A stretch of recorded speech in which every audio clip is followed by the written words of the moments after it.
Hola, ¿cómo están? Bienvenidas, bienvenidos a CNN Prime, una jornada súper noticiosa post elecciones. Tenemos presidente electo José Antonio Kast, pero tenemos también en algo histórico, primera presidenta de la Corte Suprema, Gloria Ana-Chevicic.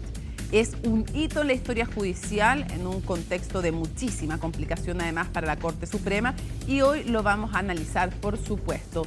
Y además, obviamente que vamos a tener nuestra sección de los lunes, Dirección La Moneda, que no se extingue por su éxito y a petición de la audiencia, continúa a lo largo de este y del próximo año. Pero también nos va a acompañar Macarena Román y Colón Baijos y se une también en su sección el día después, porque este es el verdadero día después, Sebastián Rivas, para analizar datos que comenzamos a desmenuzar de esta elección presidencial de segunda vuelta. Comenzamos entonces con estos titulares. Con la reunión entre el presidente Gabriel Boric y José Antonio Kast comenzó el inicio del traspaso de mando. Tras el encuentro, el mandatario electo definió su gobierno de emergencia como uno de unidad nacional en temas prioritarios como seguridad, salud, educación y vivienda. El jefe de Estado, en tanto, sostuvo que a la próxima administración le corresponderá continuar las políticas iniciadas en estos años. El oficialismo intenta digerir el 41,84% que consiguió Janet Jara en la segunda vuelta.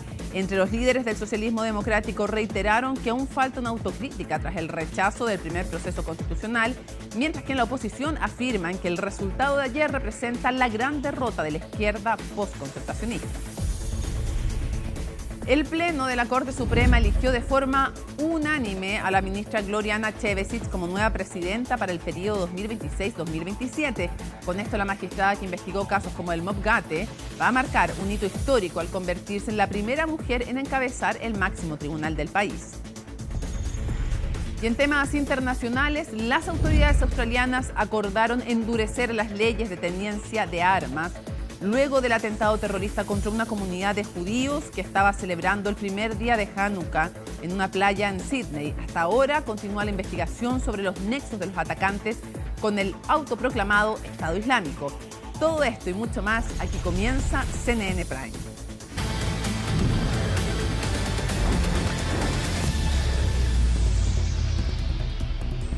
SENAPRED ha declarado alerta roja y además ha ordenado la evacuación de 4 sectores de la comuna de San Pedro en Melipilla. Todo esto por un incendio forestal que se está produciendo en el lugar.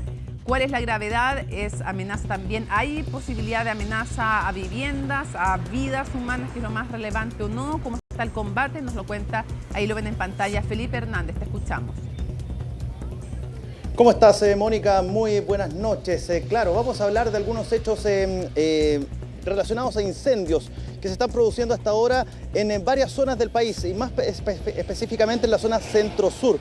Hablamos, por ejemplo, de la situación que está ocurriendo en San Pedro de Melipilla, lo que ha solicitado, entre otras cosas, SENAPRED por medio de la alerta de emergencias, el sistema de alerta de emergencias, estas señales o mensajes que llegan a los teléfonos celulares, es la evacuación justamente de una zona importante de San Pedro de Melipilla, justamente por la acción de las llamas que comenzaron a aflorar en horas de esta tarde y que ya han consumido más de 40 hectáreas. De hecho, hay un peligro de propagación hacia sectores habitables que están con algunas viviendas, y la información que hemos podido obtener, al menos de parte de los cuerpos de bomberos que están trabajando en esa zona de la zona poniente de la región metropolitana, es que justamente ya habría una vivienda dañada, una vivienda quemada, consumida por las llamas a propósito de este voraz incendio que ha ido afectando cada vez y con más velocidad las hectáreas ahí en este sector de la comuna de San Pedro de Melipilla.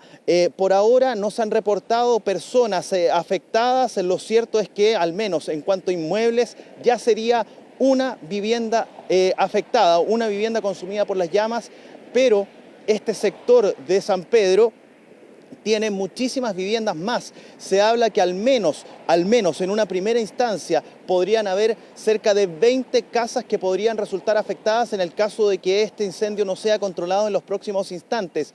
Pero por ahora lo que se sabe es que solo ha sido una vivienda la afectada propiamente tal. Como les decía, sobre personas, sobre funcionarios, voluntarios o voluntarias del Cuerpo de Bomberos de este sector de la región metropolitana, tampoco se han reportado con algún tipo de lesión. Tampoco personal de CONAF, que está colaborando obviamente con el trabajo en este aspecto de tratar de apaciguar o al menos disminuir las hectáreas que están siendo consumidas por las llamas. Por otro lado está la situación que está ocurriendo en la región de O'Higgins, sector de la comuna de Pichilemu. Es en ese lugar donde en la zona, en el sector de Cowil, se ha solicitado también la evacuación por medio del sistema de alerta de emergencias, del sistema SAE, las mensajerías SAE. Se ha solicitado también la evacuación producto de este voraz incendio que también está afectando a esta zona del territorio nacional ahí en la región de O'Higgins. Son dos focos de incendios que podríamos decirlo así, graficarlo de esa manera, pero son en varias zonas que están siendo afectadas simultáneamente en estos dos incendios que están afectando tanto a la región metropolitana como a la región de O'Higgins y que mantienen trabajando los cuerpos de bomberos de estas zonas, también a los equipos de emergencia de CONAF, a Senapred, que está monitoreando todo esto también, tanto en las respectivas regiones como también a Senapred de carácter nacional, a la Dirección Nacional de Senapred. Se han solicitado, al menos en lo que tiene que ver con el incendio en San Pedro de Melipilla, se ha solicitado presencia de aeronaves para que puedan ir en apoyo a los equipos que están trabajando de forma terrestre en estos 12 incendios. También a equipos de emergencia como camiones aljibe que puedan apoyar en las labores que está desarrollando principalmente bomberos con los equipos correspondientes con agua y con líquido que pueda servir para evitar que esto se propague rápidamente.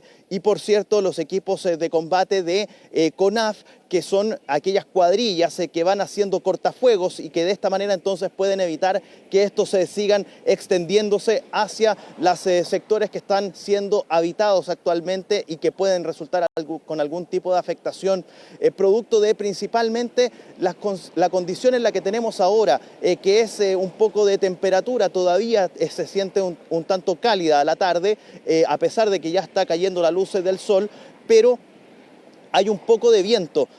Pese a ello, la fuerza del viento ayuda un poco también a que no sea tan fuerte, al menos este avance del incendio. Sin embargo, al menos en lo que tiene que ver con San Pedro de Melipilla, esto está ocurriendo prácticamente entre cerros, lo que puede provocar, entre otras cosas, que se produzcan algunos vacíos de aire y eso haga que se sienta con mayor fuerza la concentración de viento en esos puntos específicos que están siendo afectados por los incendios, y por esa razón es que estaría avanzando con mayor rapidez ese incendio. Los cuerpos de bomberos le llaman a este tipo de incendios interfaces y que por esa razón entonces es que están en combate constante para evitar que estos se sigan propagando.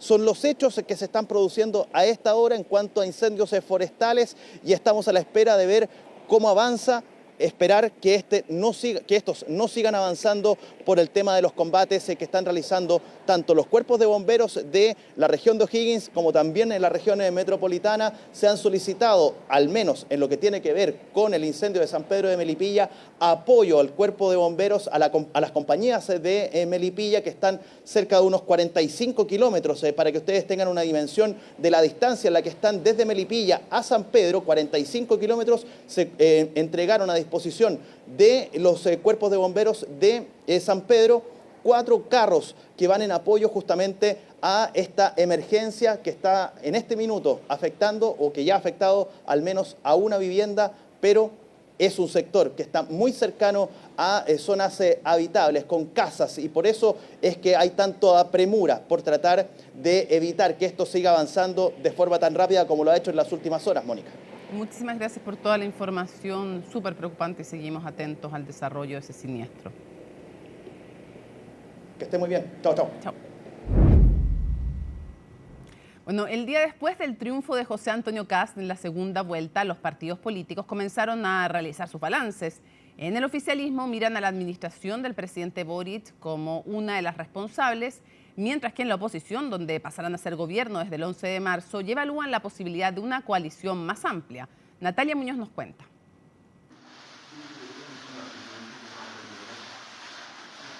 Reunión protocolar en que el presidente electo fue recibido por el mandatario Gabriel Boric.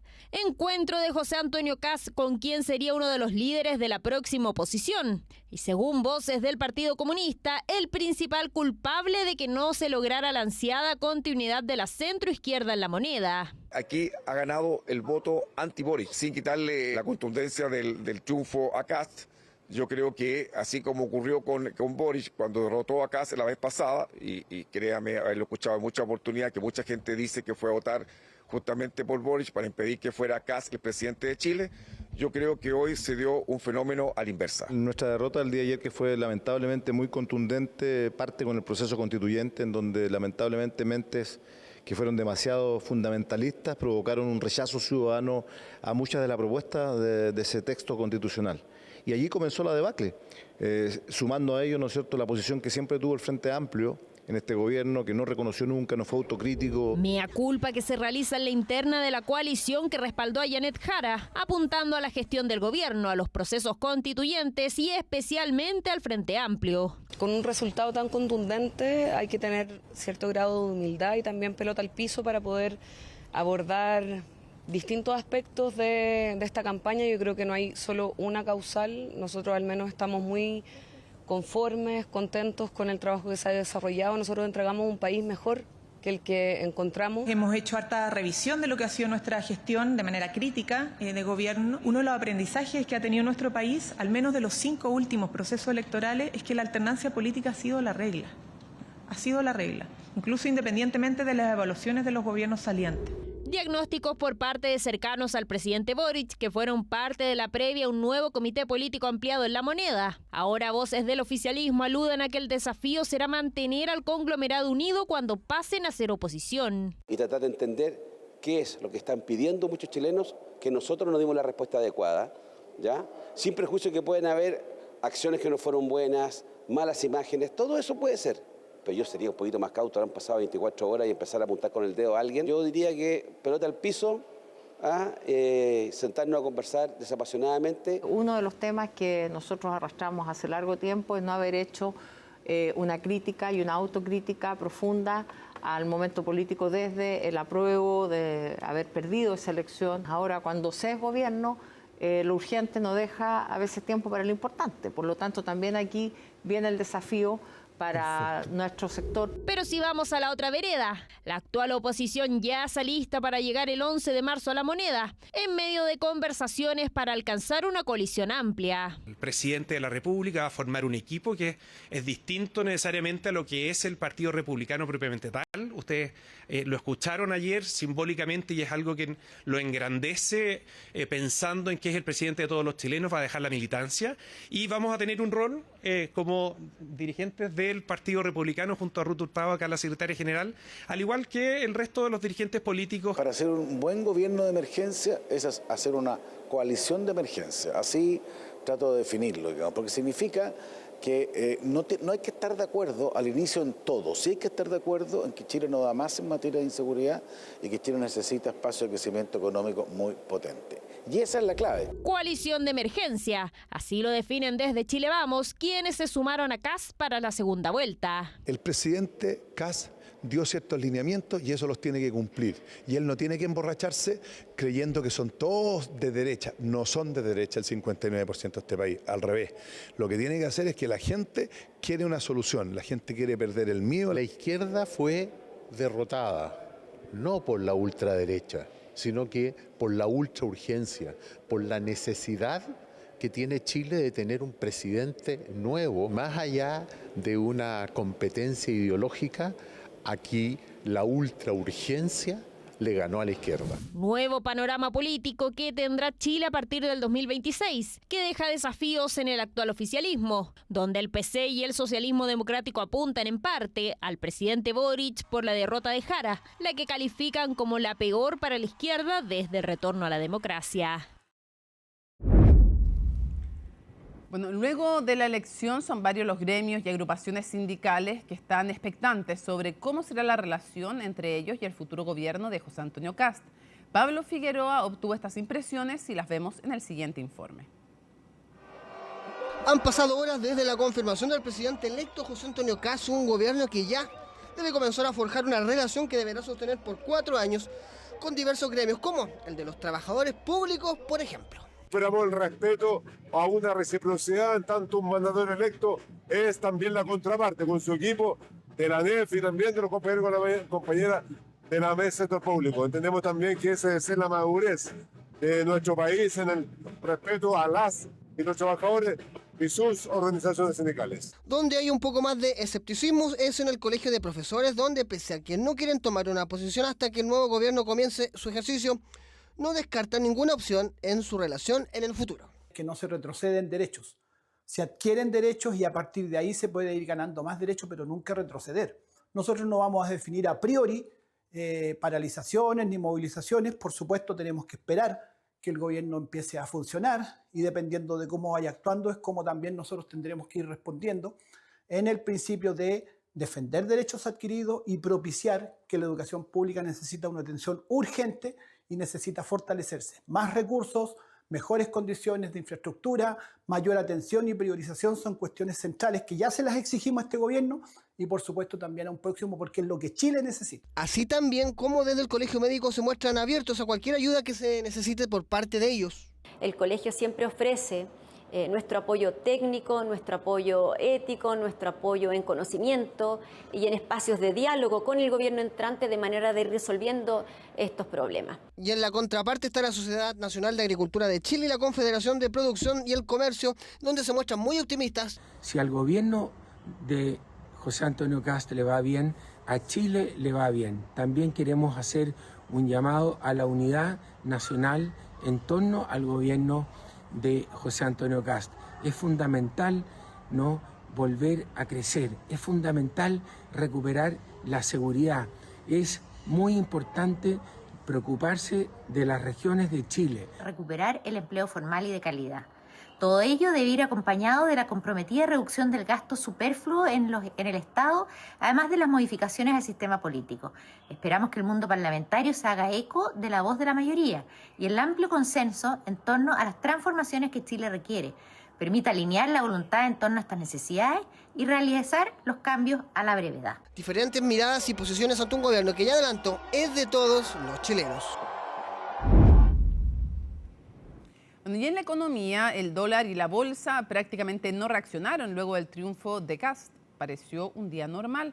Esto se entiende, según los expertos, porque hace semanas que el mercado anticipó el resultado del domingo. Pilar Gutiérrez nos explica. El dólar a la baja y las acciones locales subiendo. Así abrió el mercado este lunes, optimista en la jornada postelectoral luego de que se confirmara lo que ya venían internalizando hace un tiempo, que José Antonio Kast será el próximo presidente de Chile desde el 11 de marzo. Estimamos que, a pesar de que el mercado podría haber tenido internalizado un triunfo de Kast, siempre hay un grado de incertidumbre, el cual hoy día ya no existe. Un triunfo holgado con una diferencia de más de 16 puntos da más espacio para implementar aquellas reformas que pudieran tener mayor resistencia. El resultado de la elección presidencial, unido a una rebaja de tasa por parte del Banco Central de al menos 25 puntos base mañana martes, debería llevar al IPSA hacia los 10.600 puntos en los próximos días. Pero si bien la Bolsa de Santiago registró un alza de casi 1% los primeros minutos de la apertura, eso se fue moderando durante la mañana y para el mediodía registraba una caída de 0,82%, alejándose de los 10.400 puntos en que había cerrado el viernes. Finalmente, el IPSA cerró a la baja 0,94%. Y lo que hay ahora básicamente es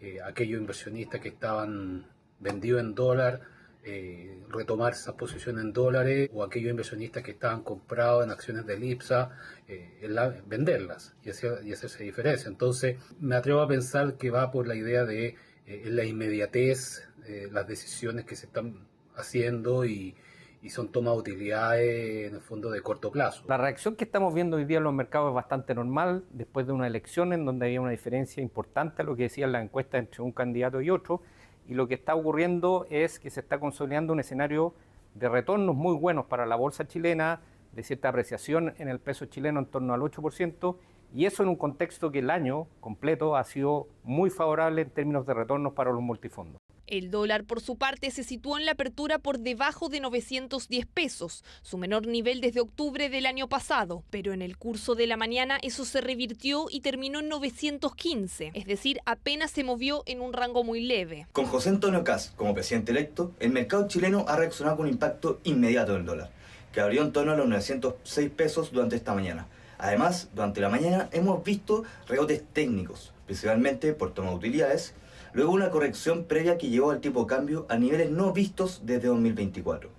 Esta semana, el foco del mercado estará puesto en el Banco Central de Chile y las primeras señales del nuevo gobierno. Mensajes claros en materia fiscal, crecimiento e inversión podrían consolidar el optimismo observado en los mercados, mientras que definiciones ambiguas podrían elevar las volatilidades en los próximos días. Los analistas proyectan que hacia adelante los movimientos del mercado se explicarán en buena parte por definiciones del equipo económico, la trayectoria y temporalidad en que se realice el ajuste fiscal prometido por Kast y también por la gobernabilidad. Reimpulsar el crecimiento, reimpulsar la inversión, reimpulsar la contratación de empleo mediante varias políticas, digamos, que ustedes ya conocen, centradas en desregulación, también rebajas tributarias al impuesto corporativo, estímulos también en la contratación formal del sector privado a través de un subsidio. Hay un enfoque mucho más pro mercado, desregulatorio, y eso, bueno, el mercado lo toma como una señal importante, positiva. ¿Quién será el nuevo ministro de Hacienda? Esa pregunta será la próxima que tendrá vigilante al mercado, luego que quedará zanjada respecto al nuevo timonel en la moneda. Y esto es histórico. La Corte Suprema eligió a Gloria Ana-Chevesic como la nueva presidenta de la Corte Suprema y además en una votación unánime. Esto digo es histórico porque es primera vez que hay una presidenta en la Corte Suprema. Miguel Ángel Araya estuvo en el lugar y tiene esa información y otras del ámbito judicial y político. ¿Cómo estás, Miguel Ángel? ¿Cómo estás, Mónica? ¿Todo bien por acá? Muy buenas noches. Te saludo a ti, a quienes nos ven a esta hora. Tú lo decías, es una jornada completamente histórica para el Poder Judicial, para la Corte Suprema, que en más de 200 años de historia, por primera vez, tiene una presidenta mujer, Gloria Ana-Chevesic, la ministra que durante esta jornada fue votada de manera unánime por los ministros y ministras que integran el Pleno del máximo tribunal de nuestro país. Una noticia sin duda relevante para lo que será los próximos 2 años, lo cual durará su administración como la líder del Tribunal Supremo de nuestro territorio y que donde se esperan varias, podríamos decir, varias expectativas, considerando las polémicas en las que se ha visto envuelto el Poder Judicial, pero en particular la Corte Suprema, durante los últimos años ministros que han sido removidos, Ángela Vivanco removida por sus propios pares, posteriormente el ministro Muñoz removido por una acusación constitucional y actualmente el ministro Diego Simperti, que es parte de un sumario administrativo, también de una acusación constitucional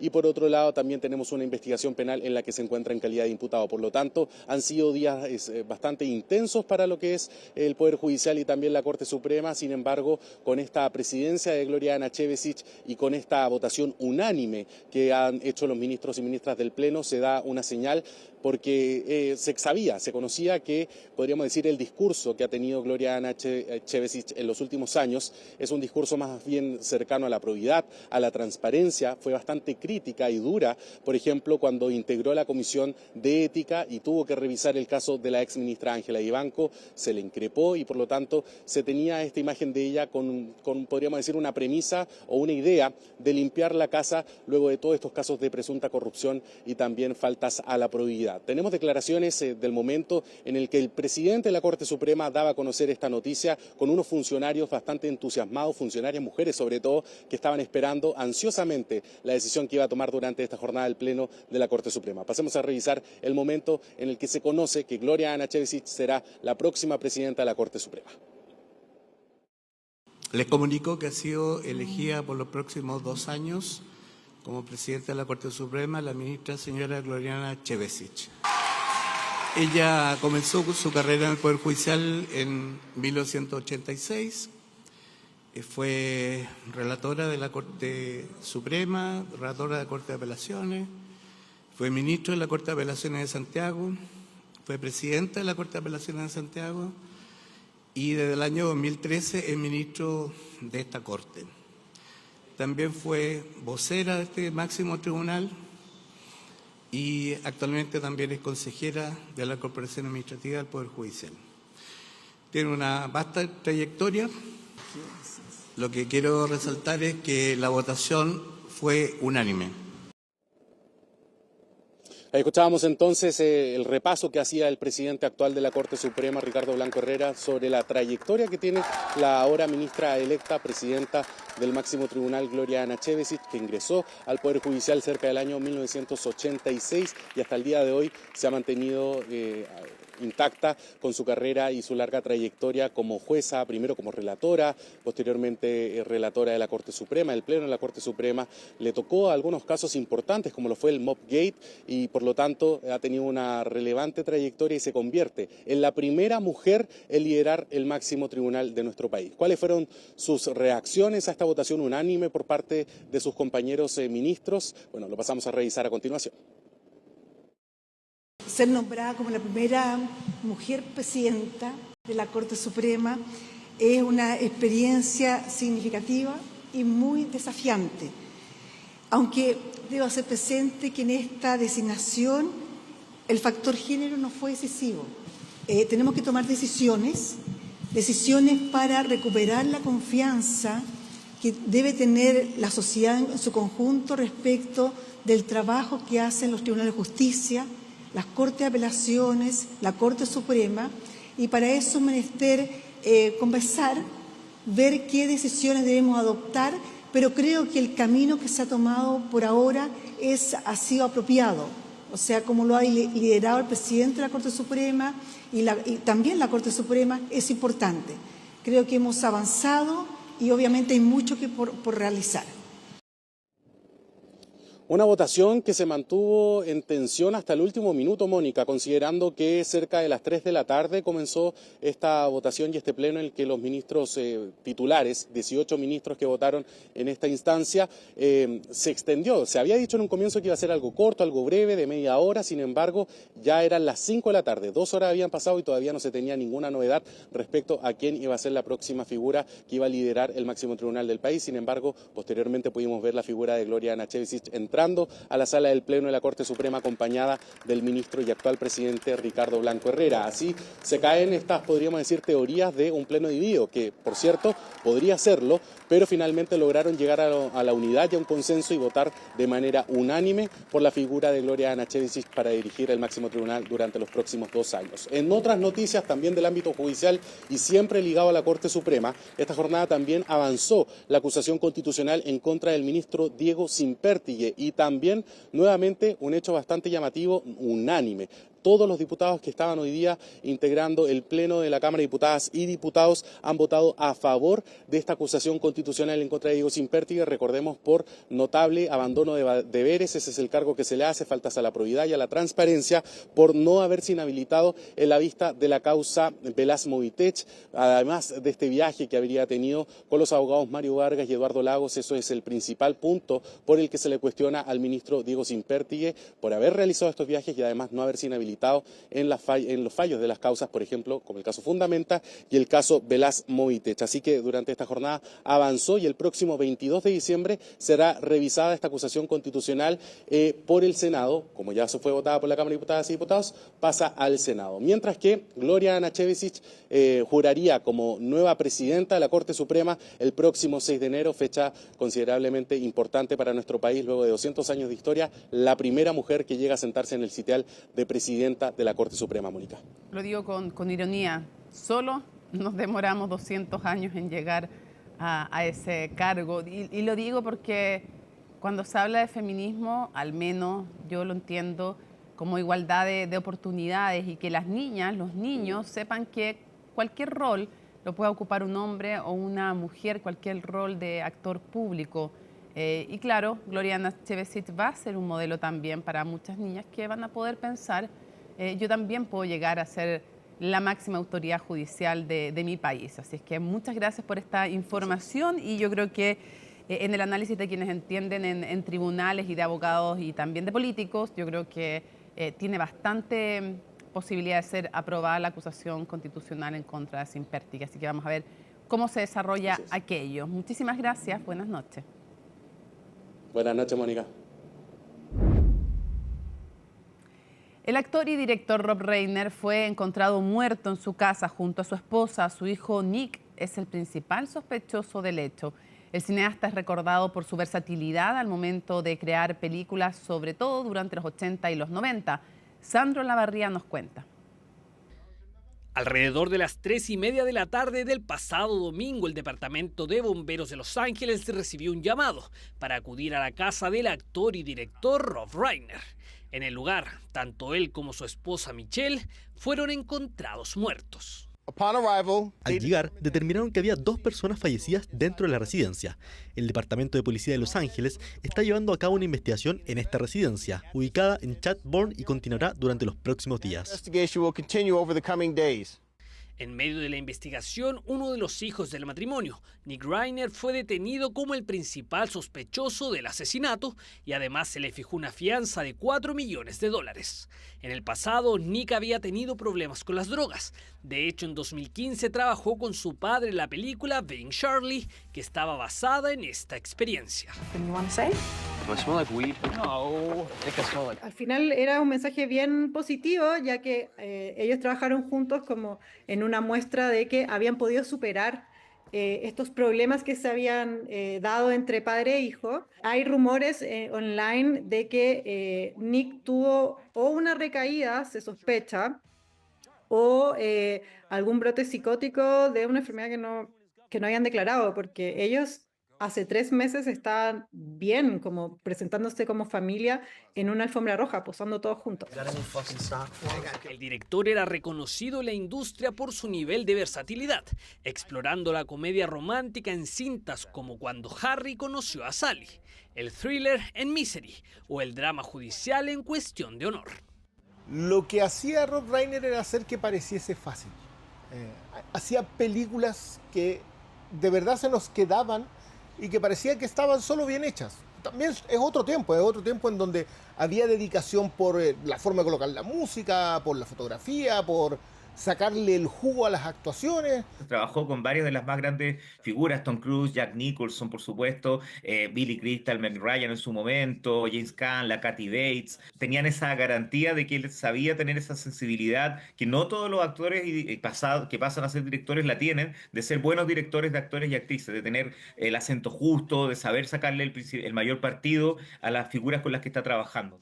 Parte de una generación de directores que creaba sin depender de las pantallas verdes, las películas que lanzó sobre todo entre los años 80 y 90 se transformaron en éxitos, tanto de crítica como de taquilla. Creo que había algo muy amoroso en sus películas, pero que no era inocente.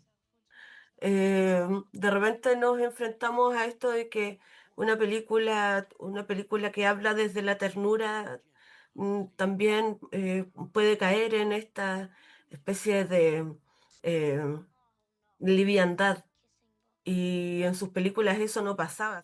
El afamado director ha sido despedido por estrellas del espectáculo como Kathy Bates, Stephen King y Jamie Lee Curtis, pero también por dirigentes del Partido Demócrata de Estados Unidos como Barack Obama, Kamala Harris y Joe Biden. Bueno, dirección La Moneda ha llegado a su punto cúlmine, pero después sigue una meseta y luego vuelve a subir. No, ustedes no crean que se termina esta sección con Macarena Román, con Colomba Eichholz, pero hemos llegado a La Moneda. Me refiero a que se produjo la elección y ya sabemos quién es el nuevo ocupante de La Moneda. Es una votación histórica por varias cosas. Primero porque después de Michelle Bachelet nadie había logrado ganar en todas las regiones, por un margen que es amplísimo, 17 puntos de diferencia, proyectados además casi milimétricamente por CNN Chile a las 6:27 minutos. Además, permítanme, el orgullo del equipo. Y bueno, y porque es el primer, además, bueno, tiene muchos hitos. El primer presidente que votó que sí, desde el retorno a la democracia. Y con mayor votación también. Con mayor número de votos. Ya, está bien, votación con voto obligatorio y todo, pero el que tiene mayor cantidad de votos. Y la segunda es Janet Jara. Digo, porque ahora el voto es obligatorio. Dicho todo esto, comencemos a ver con Colomba la jornada en el comando ganador. que además empezaron a evaluar también lo que había sido el día de ayer con varios gestos republicanos que continuaron hoy con la visita a La Moneda. Sí, la verdad, y el discurso también. Contemos quiénes fueron a La Moneda porque esto es bien importante. Contemos quiénes fueron a La Moneda porque ayer lo cierto es que todas las preguntas de la prensa, por lo menos a los equipos, de que, bueno, ¿con quién va a ir? ¿Con quién va a ir? Porque es algo bastante relevante. Recordemos cuando el actual presidente Gabriel Boric, ¿no es cierto?, resulta electo, va a esta primera reunión con el expresidente Sebastián Piñera junto a Isquia Siches y junto también a Giorgio Jackson, quienes luego encabezaron ministerios que son parte del comité político. Por eso es importante también ese mensaje que se entrega, ese simbolismo. Llegaron a La Moneda entonces el presidente del Partido Republicano. Eso lo sabíamos, lo habíamos anticipado. Eso lo sabíamos, lo habíamos adelantado. De todas maneras, senador electo, así que no va a ser parte del gabinete, eso lo tenemos claro. Luego también María Piedrasola, obvio. María Piedrasola, eso también lo conocíamos, que bueno, también lo ha acompañado durante toda la jornada. Ahora, nuevas caras que podríamos decir, porque lo cierto no eran caras o figuras políticas quizás tan conocidas, por lo menos en lo que fue esta campaña de segunda vuelta. Claudio Alvarado, militante de la UDI, muy cercano también a José Antonio Kast. Ellos de hecho fueron jefe y subjefe de campaña cuando ambos estaban en el Congreso. Se espera también que pueda formar parte del comité político y no solamente eso, sino también sea la persona, el encargado por parte de ahora el equipo del presidente electo José Antonio Kast de hacer toda la transición con el actual gobierno. Oye, me acabo de acordar viendo la imagen, perdona que te saque del tema, pero es que viendo la imagen, la medalla que tiene colgada María Piedrasola es la de la Mater, que es la Virgen para Schoenstatt, se le dice la Mater en el movimiento Schoenstatt, que es del cual son ambos parte. Y estaba pensando que la mamá del presidente Gabriel Boric es schoenstattiana también. Sí, me acabo de hacer ese link. Mira, una similitud. Hay más puntos en común de las que pensamos. Hay más puntos en común porque también, bueno, además de... Te lo digo porque me acabo de dar cuenta. Además de mencionar también que estaba, para terminar con quienes lo acompañaron, estaba María Jesús Wolf, una voz femenina importante en el comando, también muy importante en la parte programática. Alvarado es súper conocido, o sea, no sé si a nivel popular es conocido, pero digamos en el mundo político sabíamos que iba a ser muy conocido, pero no durante esta campaña en el Partido Republicano. No era alguien que se le viera frecuentemente en el Partido Republicano, a eso quería llegar. A quien sí se le veía frecuentemente era a María Jesús Wolf y también a Sebastián Figueroa, que recordemos hace un par de semanas también La Segunda tituló y decía que Sebastián Figueroa era el reclutador de quienes iban a formar parte de un eventual gobierno de José Antonio Kast, convencional también, así que figuras también conocidas, jóvenes, hay que incluir ese detalle. En el caso también de María Jesús Wolf, una mujer también que ha sido importante en materia social en todo lo que ha sido la conformación del programa ministra del presidente electo. No se habla de ministra en el caso de María Jesús Wolf, se habla quizás de un cargo más regional, por ejemplo, podría ser la subsecretaría de Desarrollo Regional, que es dependiente. Oye, la subder es súper importante, es muy importante. Mucho. Es muy importante, entonces se habla quizás de ese cargo o bien un cargo quizás en el segundo piso que también se habla que podría encabezar Cristian Valenzuela, el principal asesor, la oreja. Como que fijo, ¿no? De José Antonio Kast. Ahí, bueno, él ha dicho en reiteradas ocasiones que a él no le interesa estar en el gobierno, o más que no le interesa, que él no va a formar parte del gobierno, pero eso es algo que también muchas voces dicen y luego no se concreta. ¿Nos vas a contar algo más de la reunión o te puedo seguir preguntando? Para que después te quiero preguntar del gabinete. Hablemos un poquito más de la dos segundos, porque justamente hablaba de similitudes entre José Antonio Kast y el presidente Gabriel Boric, una similitud que de hecho reconoció el presidente Gabriel Boric. Dijo, después de encabezar esta reunión, que fue muy larga, hay que decirlo, estuvimos en La Moneda de hecho con nuestro colega, con Ivo Goitz, estábamos desplegados ahí viendo esta reunión, llegaron a la hora puntual, 11:30 en punto, 11:29 de hecho para ser justa, luego fueron recibidos obviamente por el equipo, por los ministros del presidente Gabriel Boric, y fue una reunión que duró más de media hora, cerca de una hora. De hecho se hizo una reunión con el equipo, con los ministros del presidente Gabriel Boric y también con el equipo, con los acompañantes del presidente electo José Antonio Kast, y luego se pasó una reunión bilateral entre el presidente Gabriel Boric y el presidente. Se la pidió en la llamada telefónica, de hecho, y se la pidió José Antonio Kast, el presidente electo, y se la ofreció también, se la refrendó el mandatario. Y fue una conversación, por lo menos lo que decía el presidente luego del Partido Republicano, en muy buen tono. Lo cierto es que el presidente electo se le vio contento, se le vio también con esta mirada que ha tenido y que ayer la tuvo también en el discurso, de este cambio de traje, de alguna manera de un traje que tenía antes de candidato, con una voz más fuerte, más dura, y que luego es un traje ya de presidente electo, como lo vimos ayer, hablando, ¿no es cierto?, de tolerancia, de respeto, incluso también cuando hubo pifias. Cuéntanos un poquito de Claudio Alvarado, que lo conocemos, tiene amplia experiencia, militante de la UDI. ¿Qué sabemos de él respecto de el rol que va a jugar y qué es eso del instructivo presidencial? Esto es algo que yo encuentro por lo menos muy entretenido. Hoy día lo estábamos hablando con Claudio Alvarado de las oficinas del presidente electo, se llama ahora, y que acostumbramos a cambiar. la OPE, que ya no le vamos a decir moneda chica, le vamos a decir... que hay web. Hay web y tienen también una posibilidad de enviar sugerencias y todas esas cosas. Exactamente. En la comuna de Las Condes, no muy lejos del Partido Republicano, estaba entonces Claudio Alvarado. Y justamente él va a tomar este rol de ser, de alguna manera, el funcionario del traspaso. Es decir, va a tener reuniones bilaterales con el actual ministro del Interior, Álvaro Elizalde. De hecho, se va a hacer un instructivo. Esto se hace en todo caso en todos los traspasos de todos los gobiernos, donde el gobierno entrante le exige ciertas informaciones de los diferentes ministerios. Esto va en el instructivo y después se hacen presidencial y después se hacen reuniones bilaterales con cada ministerio si es que hubo dudas y obviamente reuniones bilaterales cuando se nombren a los ministros, que eso sucede aproximadamente en el mes de febrero. Pregunta, para que vayamos con Macarena. ¿Argentina? Argentina, mañana. Sí, va, de hecho, dijo Mara Cedini, que se está rumoreando qué cargo va a tener también. Bueno, Mara Cedini, también si le preguntábamos a todos los que estaban presentes. Ya, después vemos un gabinete, así que veamos. Vamos después con gabinete, pero Argentina. Mañana parte muy temprano, de hecho 7:15 de la mañana sale el vuelo del presidente electo para luego, en el mediodía, tener una reunión con el presidente de Argentina, Javier Milei. ¿Quién lo va a acompañar? Jorge Quirós, asesor económico de José Antonio Kast, también suena para ser parte del gabinete, parte del comité político. Luego también una reunión con diferentes empresarios argentinos, lo acompaña también a José Antonio Kast, Susana Jiménez y también Rosario Navarro por parte de la SOFOFA y de la CPC. Eso va a ser importante. No está en el cronograma, no está en la pauta que nos mandaron para mañana, pero de todas maneras también se espera que se pueda reunir con el viceministro de Economía, José Luis Daza, que también suena para conformar el gabinete acá en Vamos con Macarena, entonces. Macarena, jornada súper distinta en el comando de Janet Jara. Vienen las llamadas pasadas de cuenta. ¿Cuál era el ambiente? ¿Cuáles son las primeras pasadas de cuenta que tú detectas? Más allá de lo que ellos reconozcan en público, porque una cosa es lo que van a decir en público, lo que nos interesa es más bien lo que realmente piensan. Si ayer se veía todo color de rosa antes de la votación y antes de que se contaran los votos. Pretendían mostrar. A eso, abiertamente o frente a cámara se veía todo color de rosa. Luego de ya saber los resultados, un resultado que tú decías bien amplio entre José Antonio Kast y Janet Jara, lo cierto es que comenzó la pasada de cuentas. Y no fue una sorpresa, es lo que ellos sabían que iba a pasar. Es lo que sabían que iba a pasar y de hecho ya calculaban que podían ser 20 puntos de diferencia. De hecho, alcanzó el 41, algo por ciento de los votos y eso ya para algunos dijo le fue bien. O sea, es que igual es una remontada importante viniendo de menos del 30%, lograr repuntar cuando no había mucho donde crecer.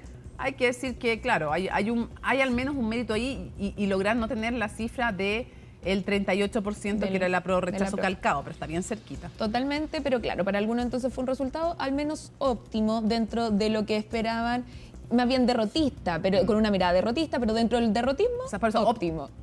Dentro del derrotismo porque pensaban que eran más de 20 puntos de diferencia. Pero óptimo no, digamos, o sea, bueno, pero no tan malo. Claro, no tan malo, por eso que sí. Claro, bueno, como lo quieran ver, lo cierto es que perdió por cerca de 20 puntos. Claro, perdió por harto, pero en el fondo logró remontar también. Claro, depende por dónde se mire, ¿cierto? Y Darío Quiroga, de hecho, en la tercera decía, quien fue su principal asesor, ¿cierto? Coordinador estratégico también de esta campaña, decía, no había por dónde ganar.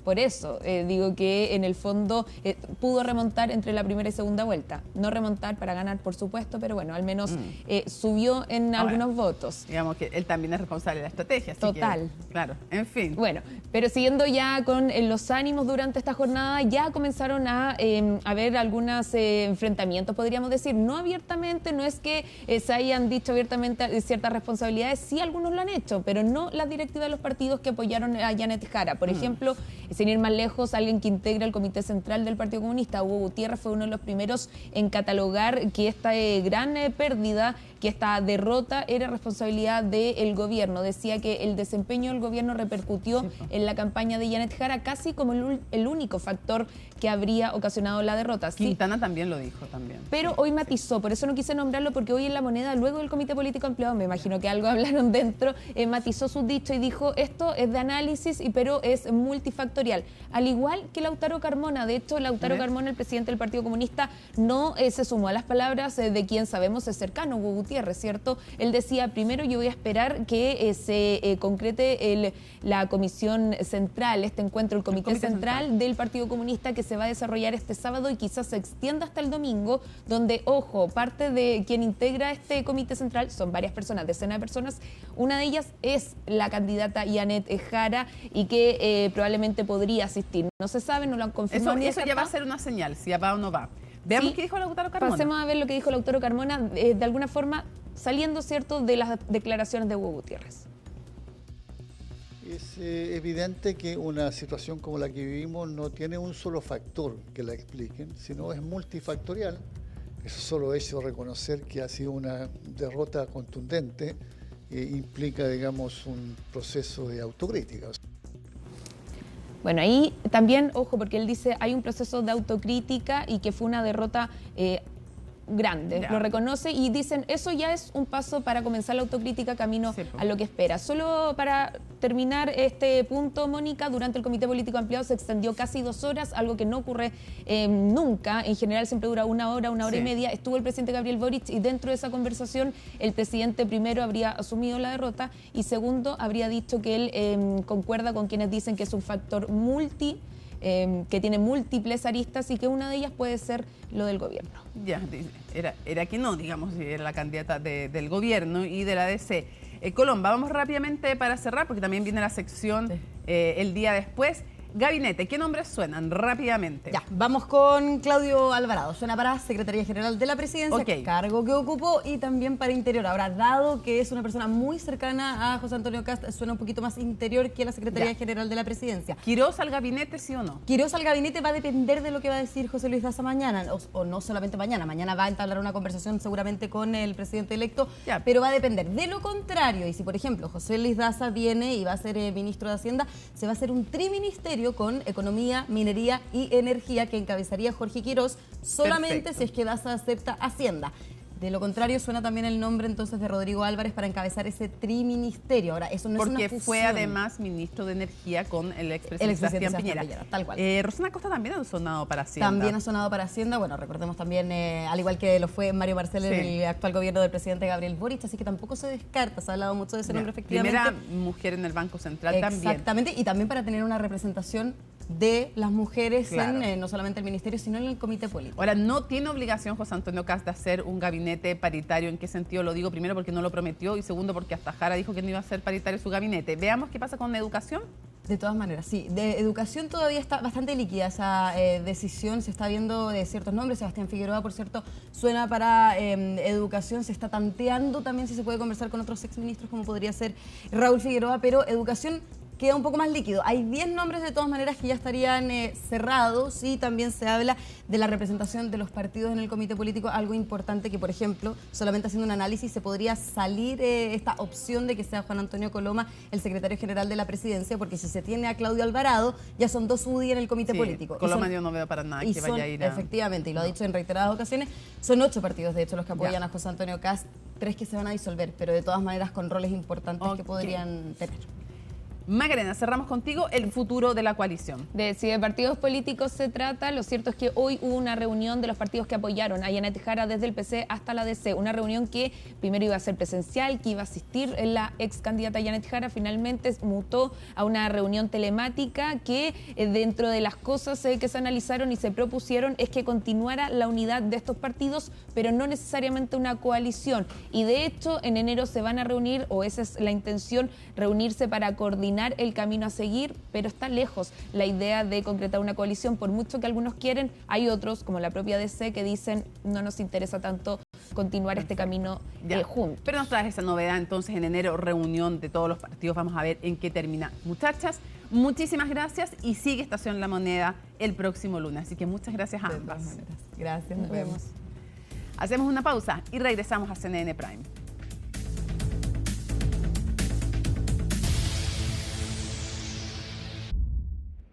Bueno, Australia sigue conmocionada, diría yo que el mundo sigue conmocionado por el atentado contra la comunidad judía que dejó 15 muertos.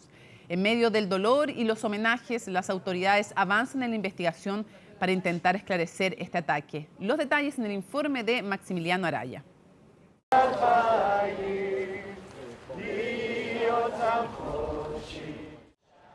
Eran las muestras de dolor que se podían ver durante los homenajes a los fallecidos tras el atentado terrorista en la playa Bondi, en Australia, durante la celebración judía del Hanukkah.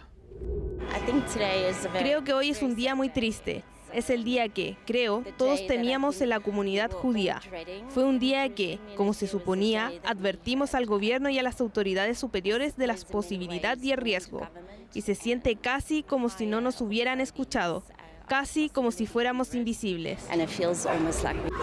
Las autoridades australianas identificaron a los autores del tiroteo como Shahid Akram, de 50 años, y su hijo, Navid Akram, de 24. El padre murió tras ser abatido en el acto, mientras que el hijo se encuentra hospitalizado tras recibir varios disparos. Poco a poco han surgido detalles adicionales, como que Shahid tenía licencia para armas de fuego, 6 de ellas a su nombre, mientras la policía investiga la conexión con el autoproclamado Estado Islámico. Trágicamente, en 2025 vivimos en una época peligrosa y estas dos personas malvadas han cometido este acto de antisemitismo impulsado por la ideología. Es una perversión extrema del Islam que ha tenido consecuencias catastróficas. Al tiempo que avanza la investigación, Australia sigue también con atención el estado de Ahmed Al-Ahmed, un musulmán de origen sirio de 43 años que desarmó a uno de los asaltantes durante el ataque y cuya figura se ha alzado como la de un héroe. Sí, creo que es un héroe nacional, sin duda. Probablemente un héroe internacional. Mucha gente en todo el mundo no habría hecho eso. Mucha gente habría huido de los disparos. Él corrió hacia ellos. Probablemente salvó muchas vidas. Ahmed fue captado luchando con uno de los terroristas. Un video lo muestra corriendo hacia el atacante y arrebatándole el arma, antes de apuntarle con ella y obligarlo a retirarse. El hombre se encuentra actualmente en un hospital, donde se recupera de las heridas de bala que recibió durante su intervención. Estoy muy orgulloso de mi hijo porque es un héroe en toda Australia y no hay agencia de noticias que no haya mostrado su heroica labor. Incluso el presidente Trump le agradeció sus acciones. El primer ministro australiano escribió que es un hombre valiente y heroico y le deseó una pronta recuperación. Una niña de 10 años, un rabino británico y un superviviente del Holocausto son 3 de las víctimas del ataque que ha llevado a las autoridades australianas a anunciar que hay un acuerdo para endurecer los permisos de armas y con ello aumentar el control en el país. Controles más rigurosos y limitar los tipos de armas son algunas posibles acciones. Creo que es hora de que modifiquemos la legislación sobre armas de fuego en Nueva Gales del Sur, pero no estoy listo para anunciarlo hoy. Queremos asegurarnos de que la futura reforma y el cambio en Nueva Gales del Sur tengan un impacto duradero. El gobierno anunció que está dispuesto a adoptar todo lo que sea necesario para combatir el antisemitismo y evitar que vuelva a ocurrir una tragedia como la que se vivió este domingo. Termina CNN Prime, pero nos reencontramos luego en Tolerancia Cero. Va a estar ni más ni menos que Martín Arraón, quien fue el jefe de la campaña de José Antonio Kast en la segunda vuelta. Así es que vamos con aquello y, por supuesto, antes pares e impares con Paloma Ávila. Nos vemos. Pero lunes 15 de diciembre, así estuvo nuestro país y el mundo. Somos CNN Chile. Buenas noches.